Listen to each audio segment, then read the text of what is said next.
학교 수업을 마치고 나면은 한여름에 2시간 정도 축구를 하고 나면요, 얼마나 목이 타는지 몰라요.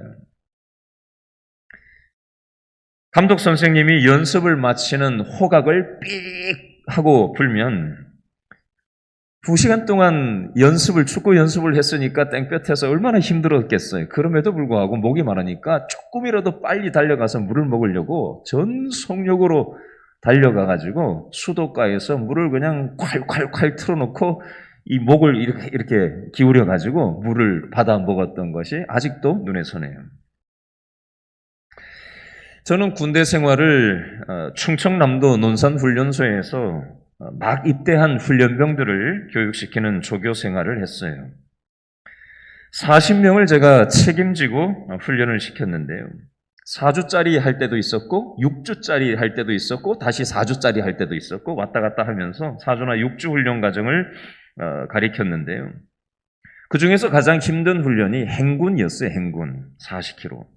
완전 무장, 총도 메고 뒤에 이것저것 짊어지고 수통도 차고 칼도 차고 그렇게 무게를 짊어진 채로 밤에 출발해가지고 밤새도록 한 8시간 정도, 한 40km 정도를 1시간 걷고 한 5분, 10분 쉬고 1시간 걷고 5분, 10분 쉬고 뭐 이런 식으로 8시간 동안 40km를 완전 군장한 채로 밤새도록 걷는 거예요. 특별히 한여름에 행군할 때가 있었는데요. 제가 잊지 못하는 장면이 하나 있어요. 한 번은 행군을 여름에 하는데 물이 있는 수통, 물을 다 이렇게 먹었어요. 훈련병 하나가. 근데도 아무리 탈탈 털어도 수통에서 물이 안 나오니까 목은 마르죠?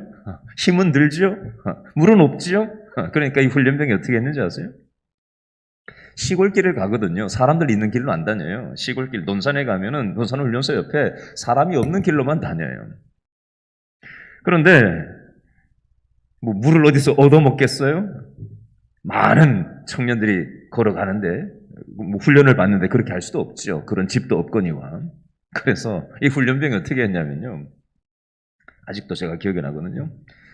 수영하듯이 다이빙을 하는데 어디로 다이빙을 했냐면 논바닥으로 다이빙을 하는 거 있죠. 왜 다이빙 했냐면 논바닥에 있는 물 마시려고. 얼마나 목이 말랐으면. 여러분 몇 시간만 물을 못 먹어도 눈이 돌아가는 거예요. 그렇죠? 그런데 오늘 본문에 나오는 이스라엘 백성들은 3일 동안 사막에서 물을 못 먹고 지나갔단 말이에요. 사막에서 3일 동안 물을 못 먹었어요. 여러분 어른들만 지나간 게 아니고요. 이스라엘 백성들은 한 200만 명 정도가 사막을 3일 동안 지나갔는데요. 엄마 아빠도 있었지만 아기들도 있었을 거잖아요. 그죠? 어린아이들, 우리로 치면 초등학생들, 중학생들 나이, 고등학생 나이 이런 아이들도 있었을 거란 말이에요. 어른은 조금 인내심이 있어서 참는다고 하더라도 어린 놈들은 어떻게 했겠어요? 사막을 3일 동안 걷는데 칭을 대고 보채고 울고 물 달라고 아이들이 조르고 그러지 않았을까요? 여러분 이스라엘 백성들이 지금 겪고 있는 현실을 우리가 지금 겪는다면 어떨까요? 예를 들어볼게요. 지금 9시죠? 2시간 전에 전화가 한 통화 걸려왔어요. 우리 교회 성도님한테. 지금 우리 교회 박용호 장로님이 바로 앞에 있는 시가오돔에 사시잖아요. 아파트에. 아파트 앞에서 쓰러져 있는 걸 아파트 주민이 보시고는 우리 김현정 권사님, 부인 권사님한테 알려오신 거예요. 그래서 나가보니까 벌써 구급차로 옮기셨다는 거예요. 성심병원으로. 아들 되는 우리 박성준 집사님 통해가지고 제가 확인 전화를 좀 전에 해보니까 이제 병원에 가려고 채비를 하고 있는데 들은 바에 의하면 귀에 지금 아버지 박용호 장로님 귀에 피가 지금 많이 나시고 어떻게 쓰러지셨는지 두개골에 지금 금이 가신 상태라고 하고요. 뇌출혈 소견이 지금 있다고 합니다. 수술을 해야 되는데 피가 나니까 지금 수술을 할 수가 없고 4시간쯤 뒤에 CT를 다시 찍어보고 치료를 하려고 지금 처치를 하고 있다라는 얘기까지만 들었어요. 그래서 병원 가시면 상황을 좀 파악하시면 간단하게라도 저한테 연락을 좀 해달라고 했는데 아직까지 문자가 들어오고 있지는 않아요. 기도해 주시기를 바랍니다. 이스라엘 백성들이 3일 동안 물을 한 방울도 먹지 못하고 사막을 걸어갔던 이 물리적인 힘든 목이 타는 이 현실처럼 우리는 건강의 사막을 통과할 때가 있고요. 재정의 사막을 통과할 때가 있고요. 인간관계의 사막을 통과할 때가 있어요. 우리들도 이 세상을 살아가다 보면 인생의 터널 속으로 들어가서 터널에 들어가면은 출구가 보이지 않을 때가 있거든요. 어디로 빠져나가야 될지 출구가 보이지 않는 고통스러운 현실을 만날 때가 있어요. 제 고향을 가다 보면 고향 근처에 가면은 차로 운전해서 한 몇 분 정도 달려가야 출구가 나오는 긴 엄청나게 긴 터널이 하나 있어요. 터널 속을 들어가 보면 어둡고 답답해요. 차로 달리니까 몇 분 만에 출구를 찾아 통과할 수가 있지만, 그리고 항상 다니는 길이니까 뭐 몇 분 가면은 뭐 요렇게 가면은 저기 출구가 있다 나오겠다 생각하니까 전혀 답답함을 못 느끼죠. 차에 타가지고 안락하게 운전하고 몇 분만 달리면 당연히 출구가 나올 테니까 기대가 되고 뻔하게 출구가 항상 나오고 나니까 우리는 물리적인 터널을 지나가도 별로 답답함을 몰라요. 그런데 여러분, 우리가 이 세상 살다 보면 인생에도 터널을 만날 때가 있잖아요. 갑자기 쓰러지기도 하고, 그죠? 가정에 문제가 상상 기대하지 못했던 가정에 문제가 툭 터지기도 하고, 도대체 이 노릇을 어떻게 해야 되나 답이 보이지 않고 출구가 보이지 않아서 답답하고, 그죠? 불안하고 두려운 현실이 지속될 때, 끝이 보이지 않을 때 참 난감하잖아요. 하루만 지나면 끝이 나올까? 그래도 끝이 안 나와요. 한 달이 지나면 끝이 나올까? 출구가 나올까? 변화가 있을까? 변화가 없어요. 1년이 지나면, 5년이 지나면, 10년이 지나면 변화가 나올까? 끝이 좀 보일까? 안 보여요. 그럼 얼마나 답답해요, 사는데. 얼마나 힘들어요. 여러분, 출애굽기 15장 오늘 본문 23절 말씀을 다시 한번 읽어봅니다. 출애굽 15장 23절 다 같이 시작. 어디에? 마라에 이르렀더니 그곳 물이 어땠다고요? 써서 마시지 못하겠으므로 그 이름을 뭐라? 마라라 하였더라. 동그라미 하세요. 23절 앞부분에 마라, 두째 줄 끝에 마라. 지명 이름이 마라인데 왜 마라냐면요, 물이 있는데 물이 써서 먹지 못할 물이 있다고 해서 마라라고 부르는 지역명이 있더라는 겁니다. 자, 또 하나 지역명이 하나 나오는데요. 27절 말씀에 나와요. 15장 27절 다 같이 시작. 그들이 어디에? 엘림에 이르니 거기에 물샘 12과 종려나무 70그루가 있는지라. 거기서 그들이 그 물 곁에 장막을 치니라. 아멘. 제가 한 20년 전에 이스라엘 성지순례를 요르단하고 이집트하고 이스라엘을 다녀온 적이 있었거든요. 거기에 이 엘림이라는 지역으로 얘기되었던 지역을 갔던 적이 있어요. 버스를 타고 거기를 딱 갔는데 종려나무가 쫙 있고요. 동네에서 뭘 팔로 그 동네 주민 같아요.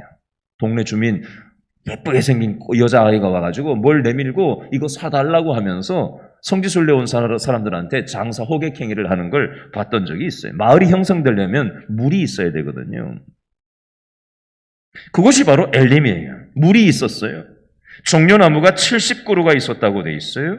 샘이 12개가 있었다고 돼 있습니다. 샘이 한 개만 있어도 오아시스가 있다고 중동 지역에서 얘기하는데 12개의 샘이 있었고 70주의 나무가 있었다. 물이 있어야 나무는 자랄 수 있잖아요. 그러니까 동네가 형성되는 거죠. 사람이 살 수가 있어요. 자, 좀 전에 읽었던 23절에 나오는 마라, 얘도 물이 있었지만 써서 먹지 못할 물이 있었다면 27절의 엘림은요, 샘이 12개가 있었고 70그루 종려나무가 있어서 마을이 형성되었고 사람이 살 수 있는 땅이 바로 엘림이었다라고 우리는 23절과 27절을 정리를 해봤습니다. 자, 마라라는 동네로부터 27절에 나오는 엘림이라는 동네까지는 낙타를 타고 2시간을 걸어가면은 나오는 동네가 바로 엘림이었습니다. 마실 수 있는 물이 없었던 마라에서 2시간만 낙타 타고 가면 물이 많이 있는 엘림에 갈 수 있었다는 뜻이에요. 자, 적용해서 한번 얘기해 보겠습니다. 여러분, 2시간 앞에 인생에 출구가 있었지만 이스라엘 백성들은 2시간 앞이 보이지를 않았어요. 여러분, 우리 인생에, 우리도 마찬가지 아니에요? 우리 인생에 출구가 보이지 않고 답답하고 어두운 현실에 어려움만 보이면 우리는 어떻게 하죠? 출구가 보이지 않으니까 2시간 뒤에 있을 일을 기대하지 못하고 좌절의 늪에서 허우적거리면서 우리가 살아가게 된다는 겁니다.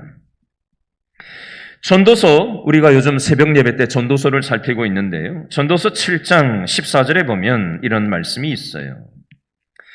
형통한 날에는 기뻐하고 곤고한 날에는 생각하라. 하나님이 이 2가지를 병행하게 하사 사람으로 그 장래일을 능히 헤아려 알지 못하게 하셨느니라. 살다 보면 형통하게 일이 술술 풀릴 때도 있고 살다 보면 일이 안 풀리고 곤고할 때가 있다는 거예요. 그래서 형통함과 이 곤고함 두 가지를 우리 인생에 하나님은 골고루 주시면서 이걸 통해서 형통할 때 영원히 형통할 수는 없거든요. 곤고할 때 끝까지 곤고한 건 아니거든요. 형통했다가 일이 잘 풀렸다가 어려울 때가 오고 어렵다가도 일이 풀릴 때가 있고, 그죠? 그게 계속해서 교차하는 거예요. 이 2가지가 계속해서 왔다 갔다 하는 겁니다. 그러니까 우리는 장래에, 미래에 어떤 일이 펼쳐질지 아무도 장담할 수 없어요. 전도서 3장 4절에 보면 이런 말씀이 있어요. 울 때가 있고 웃을 때가 있으며 슬퍼할 때가 있고 춤출 때가 있으며. 여러분, 이 세상을 살아가다 보면 곤고한 날을 만날 때가 있어요. 이때 우리는 어떻게 해야 될까요? 곤고한 날이 영원히 계속될 것이라고 생각하는 터널에 갇혀서 좌절의 늪에서 허우적거리면서 살지 말아야 합니다. 곤고한 날을 주신 하나님은 형통한 날도 주신다. 울 때를 주신 하나님은 웃을 때도 주신다. 이걸 함께 놓고 생각할 줄 알아야 합니다. 어리석은 사람은요, 기쁠 때가 영원히 지속될 거라고 착각을 합니다. 일이 잘 풀리는 것이 천년만년 계속될 거라고 착각을 하면서 살아요. 바로 앞에 곤고한 날이 버티고 있을 텐데, 바로 앞에 울 일이 있을 수 있는데 그걸 같이 놓고 생각할지를 모르는 거예요. 당장 코앞만 보고 헤헤 거렸다가 울었다가 헤헤 거렸다가 울었다가. 여러분, 마라처럼 쓴 인생의 시간이 찾아올 때가 있으면 엘림처럼 물이 풍족한 인생의 시간도 찾아온다는 겁니다. 어제 분당에 사시는 우리 김팔소 집사님, 임종래 권사님 가정에 신방을 다녀왔어요. 2달 전에 김팔소 집사님이 휴무인 날짜에 산에 올라가셨다가 집에 들어오셨는데 몸이 좀 이상하다. 누웠는데 의식을 잃고 쓰러지셨어요. 앰뷸런스로 분당 서울대병원으로 가셔서 의식이 돌아오지 않아서 우리가 금요 영성 집회 때 이 시간에도 기도했고 새벽에도 기도했고, 제가 임종래 권사님하고 중간중간에 한 번씩 전화를 하면서 지금 상황이 어떠냐고 여쭈면서 함께 전화 기도를 하고 우리 온 성도들이 함께 기도해 줬던 적이 있었어요. 의식이 며칠 뒤에 돌아오고 심장에다가 스텐트를 3개를 삽입을 하는 시술을 하고 또 조금씩 회복되다가 2분이 또 병원에서 몸도 성취하는데 2분 다 코로나에 또 걸렸었어요. 그게 또 깜짝 놀랐었죠. 그리고는 회복되어서 이제 얼마 전에 퇴원하셔서 이제 조금씩 건강을 회복하고 계시고, 어제 만나서 같이 식사를 하고 대화를 하는데 우리 김팔수 집사님이 이런 얘기를 하세요. 목사님, 이번 기회를 통해서 인생의 교훈을 얻었습니다. 이렇게 얘기하시더라고요. 인생의 교훈을 얻었습니다. 말씀 나누고 기도를 하는데 두 분이 아멘, 아멘, 아멘, 아멘.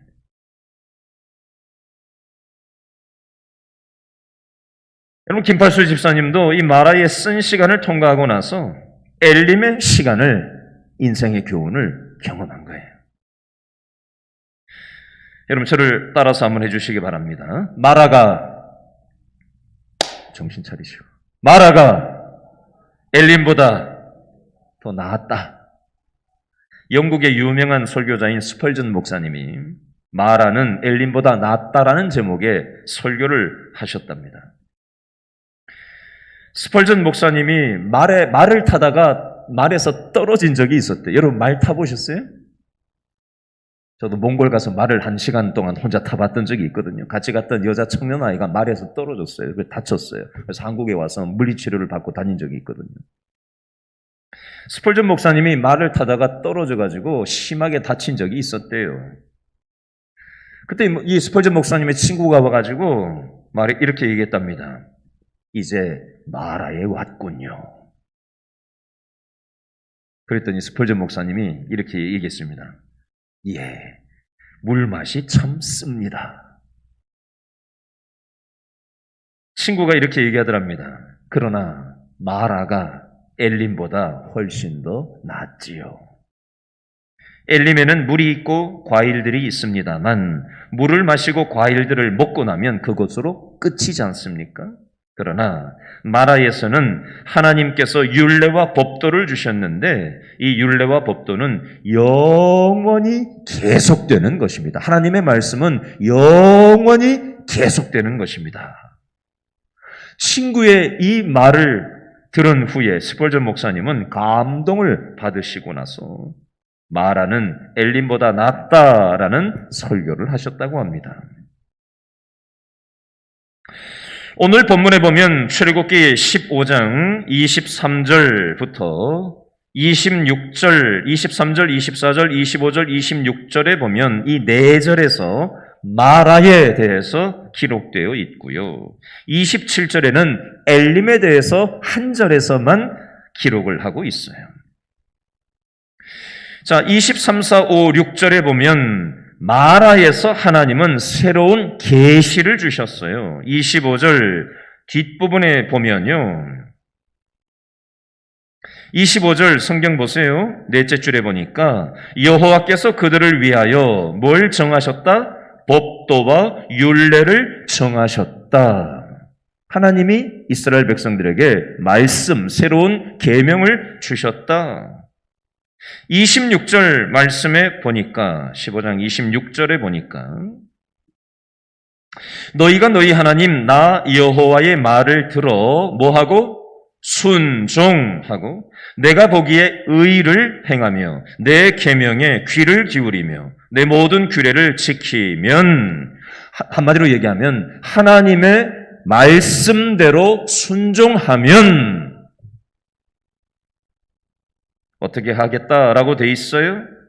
내가 너희를 치료하겠다. 말씀대로 살면 내가 너희를 책임지겠다라고 말씀하고 계세요. 그래서 마라가 엘림보다 낫다라고 말씀하고 있어요.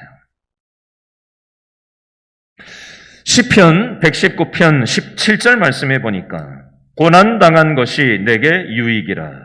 이로 인하여 내가 주의 율례를 배우게 되었나이다. 이런 말씀이 있어요. 여러분, 우리들이 이 세상을 살아가다 보면 마라와 같은 인생의 쓴 시간을 만날 때가 있어요. 이때 어떻게 태도를 취해야 될까요? 저를 따라해 주시기 바랍니다. 마라는 찾아온다. 마라는 영원하지 않다. 여러분, 마라가 지나가면 엘림이 찾아오는 거예요. 우리는 마라에 있는 동안 마라가 엘림보다 낫다는 사실을 믿음으로 받을 수 있어야 합니다. 그런데 오늘 본문에 나오는 이스라엘 백성들은 사막에서 3일 동안 물을 못 먹다가 물을 만나서 이제는 우리가 물을 만나서 사막을 3일 동안 물 못 먹고 지나왔는데 물이 마라에 딱 가니까 물이 딱 있는 거예요. 그러니까 아이고 이제 우리 살았다 이렇게 된 거죠. 그리고 저 물만 먹으면 이 목마름이 해결될 거다라고 기대를 했단 말이에요. 근데 그 물을 떠서 먹어보니까 써서 못 먹을 물이었어요. 여러분 이때 이스라엘 백성들은 어떻게 태도를 취했을까요? 출애굽기 15장 24절 말씀 다 같이 읽습니다. 15장 24절 시작. 백성이 모세에게 뭘 했어요? 원망하매. 원망에다가 동그라미 하세요. 이스라엘 백성들은 원망을 하고 있습니다. 이스라엘 백성들은 믿음으로 살아가겠다고 모세를 따라서 출애굽해가지고 홍해를 통과해가지고 이 광야를 지나서 가나안 땅으로 믿음으로 살아가겠다고 쫓아나왔는데 이스라엘 백성들은 지금 원망하고 있어요. 왜 원망하냐면요. 출애굽하기 전에 이집트에는요 나일강이 있어가지고 물이 굉장히 많은 나라거든요. 나일강은 이집트 나일강. 제 성지순례 가서 나일강 봤거든요. 나일강. 세계 4대 문명의 발상지. 물이 엄청난 그 나일강, 피라미드가 있는 고대 문명의 발상지, 수많은 사람들이 가뭄이 인근 나라에 있어도 이집트의 나일강을 유역을 찾아서 일자리를 찾아서 또 먹을 것을 찾아서 몰려들었던 그 나일강에서 이스라엘 백성들은 살 때는 물 걱정할 필요가 없이 살았거든요. 풍족하게 살았단 말이에요. 그런데 믿음으로 살아보겠다고 출애굽해서 사막을 통과해서 가나안 땅으로 믿음의 땅으로 가는 그 여정 속에 물이 없으니까 이스라엘 백성들이 이게 뭐냐고 말이지. 응? 우리로 치면 교회 안 다닐 때는 이런 거 신경도 안 쓰고 고민도 안 하고 살았을 일을 괜히 신앙생활 해가지고 이 고생을 하고 내가 살아야 되나? 이스라엘 백성들이 이렇게 원망을 하고 있는 거예요. 여러분 사실 이스라엘 백성들의 이 원망과 불평은요 충분히 이해가 돼요. 그런데 고린도전서 10장 10절에 보면 이런 말씀이 있어요. 저희 중에 어떤 이들이 원망하다가 멸망시키는 자에게 멸망하였나니 너희는 저희와 같이 원망하지 말라. 하나님은 원망을 싫어하세요. 마라의 쓴물 때문에 우리 마음이 쓴 마음이 되어서 불평꾼으로 살아가는 것을 하나님은 싫어하십니다. 자, 25절 말씀을 한 줄만 읽어볼까요? 출애굽기 15장 25절 한 줄만 시작. 모세가 여호와께 뭘 했어요? 부르짖었더니 밑줄 그으세요. 부르짖었더니 밑줄. 모세는 하나님께 부르짖고 있습니다. 기도하고 있어요. 자, 두 종류의 부르짖음이 있는데요. 오늘 말씀과 관련해서 첫 번째는요. 백성들의 원망의 부르짖음이 있어요. 출애굽기 14장 10절, 11절에 보면 이스라엘 백성들의 원망의 부르짖음이 나옵니다. 출애굽기 14장 10절, 11절 말씀 읽어드릴게요. 두 장만 앞에 넘겨보세요. 얼른. 바로 옆에 있는데. 출애굽기 14장 10절, 11절 말씀 빠른 속도로 한번 읽어봅니다. 14장 10절, 11절 말씀 다 같이 시작. 바로가 가까이 올 때에 이스라엘 자손이 눈을 들어 본즉 애굽 사람들이 자기들 뒤에 이른지라 이스라엘 자손이 심히 두려워하여 여호와께 뭐 했어요? 부르짖고 그들이 또 모세에게 이르되 애굽에 매장지가 없어서 당신이 우리를 이끌어내어 이 광야에서 죽게 하느냐? 어찌하여 당신이 우리를 애굽에서 이끌어내어 우리에게 이같이 하느냐? 원망의 부르짖음을 하고 있습니다. 불평하고 있어요. 이스라엘 백성들이. 이게 첫 번째 부르짖음이에요. 두 번째 부르짖음은 모세의 부르짖음이에요. 출애굽기 14장 13절부터 15절 말씀 한 번 더 읽어볼까요? 자, 14장 13절, 14절, 15절입니다. 14장 13절부터 다 같이 시작. 모세가 백성에게 이르되 너희는 두려워하지 말고 가만히 있어서 여호와께서 오늘 너희를 위하여 행하시는 구원을 보라. 너희가 오늘 본 애굽 사람을 영원히 다시 보지 아니하리라. 여호와께서 너희를 위하여 싸우시리니 너희는 가만히 있을지니라. 여호와께서 모세에게 이르시되 너는 어찌하여 내게 부르짖느냐. 이스라엘 자손에게 명령하여 앞으로 나아가게 하고. 아멘. 모세가 하나님께 부르짖고 있습니다. 기도하고 있어요. 백성들의 원망의 부르짖음에 반대적으로 모세는 하나님께 믿음으로 부르짖고 있더라는 겁니다. 여러분, 아직도 빛이 보이지 않고 출구가 보이지 않는 답답한 현실의 터널 속에 갇혀 있었지만 모세는 하나님을 믿고 부르짖고 있어요. 여러분, 우리의 삶의 현실, 그 쓴물이 원망을 하다 보면 쓴 마음으로 발전을 하게 되어 있습니다. 이걸 차단하는 차단기를 내려야 돼요. 여러분, 이 전기가 잘못되면 차단기가 내려가잖아요. 그죠? 그럼 차단기를 찾아가지고 올려야 되는 이치처럼 우리의 영혼도 마찬가지라는 거예요.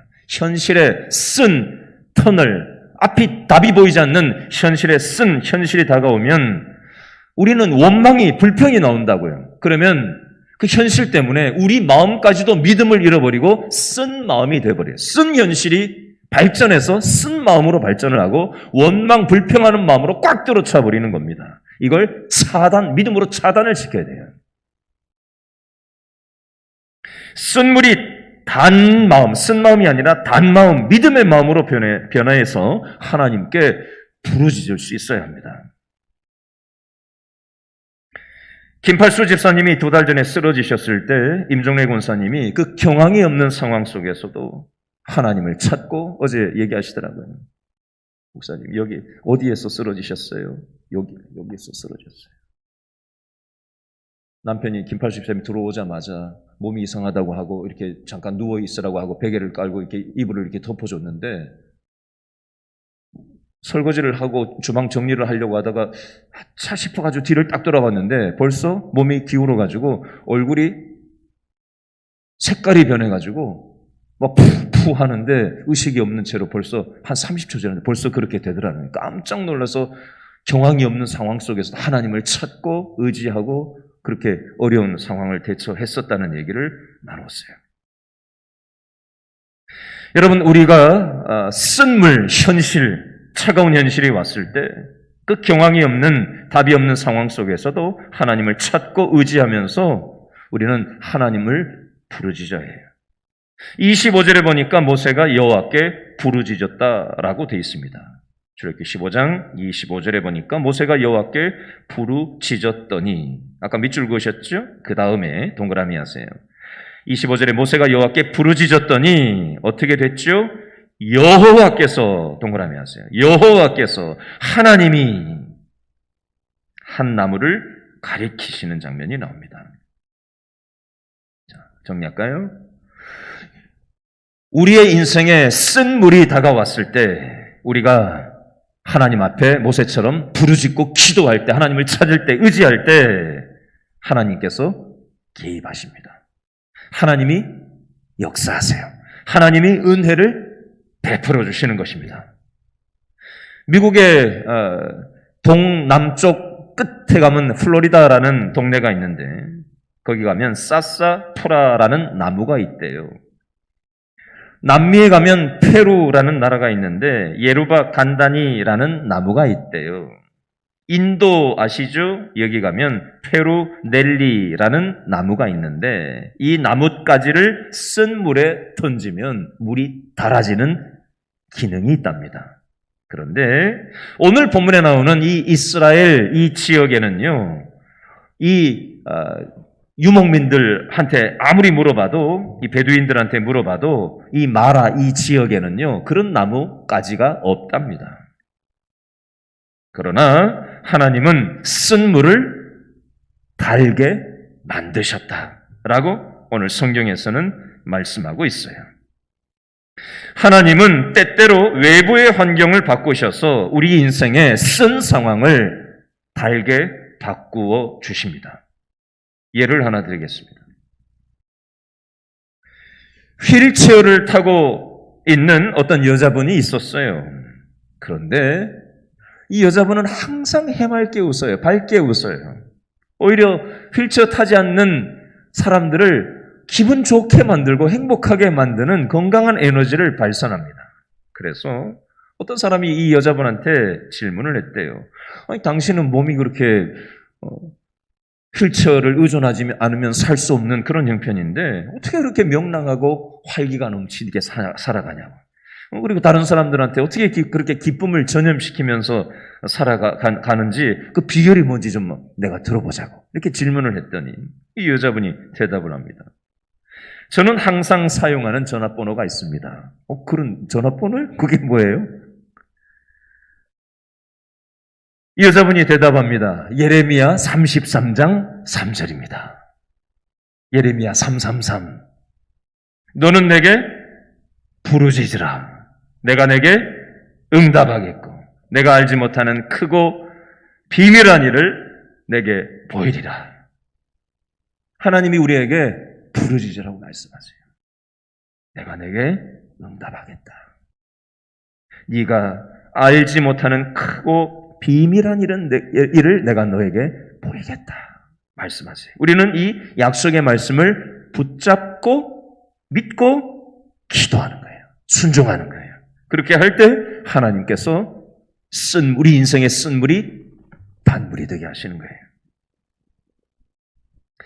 이 여자분은 육체의 질병과 아픔은 그대로 지니고 살아가고 있었지만 하나님을 믿고 하나님을 부르짖을 때 하나님이 이분의 인생의 쓴 터널 속에서 좌절의 늪에 빠지는 인생을 살지 않고 터널을 지나 빛이신 하나님을 바라볼 수가 있었어요.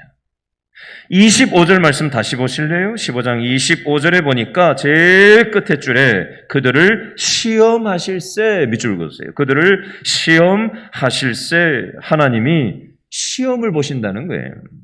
제 아들이 고등학교 1학년인데 지금 시험 기간이거든요. 중고등학생들도 좀 시험 기간이에요. 그래서 시험을 봐요. 하루에 한 과목씩 시험을 보더라고요. 오늘은 수학을 보고 왔대요. 어제는 영어 시험을 보고 왔더라고요. 학교에서도 시험을 보는 것처럼 하나님은 성도들한테 시험 과목을 주십니다. 성도들은 어떤 시험 과목이 있냐? 수학, 영어, 국어가 아니고 첫 번째 과목은요. 성도들한테 첫 번째 시험 과목은요. 내 자신을 철저하게 부인하는 시험, 자기 부인하는 시험. 이게 첫 번째 시험 과목이에요. 두 번째 시험 과목은요. 하나님을 매일 믿는 시험. 세 번째는요. 하나님께 기도하는 시험. 네 번째는요. 하나님의 말씀을 믿고 순종하는 시험을 테스트하세요. 질문합니다. 나는 자기 부인하는 시험에 어떻게 믿음의 시험을 잘 보고 있는가? 나는 하나님을 신뢰하는 과목을 잘 수행하고 있는가? 나는 기도 시험을 잘 하고 있나? 순종하는 과목을 잘 하고 있나? 한번 돌아볼 수 있었으면 좋겠어요. 말씀을 마무리합니다. 저와 여러분에게 때로 질병이 찾아올 때가 있고요. 정신적인 문제가 찾아올 때가 있고요. 부모 자식 간에 부부 간에 여러 가지 가정에 문제가 찾아올 때가 있어요. 이때 우리는 이스라엘 백성들처럼 하나님을 원망불평하지 않고 모세가 하나님 앞에 부르짖고 하나님을 믿고 기도하고 순종할 때 하나님이 쓴 물이 단물이 되게 하시는 것처럼 저와 여러분의 이런저런 차가운 쓴 문제에 대해서 하나님을 원망하지 않고 하나님을 부르짖고 믿고 기도하고 순종하기 시작할 때 하나님이 우리의 문제도 하나님께서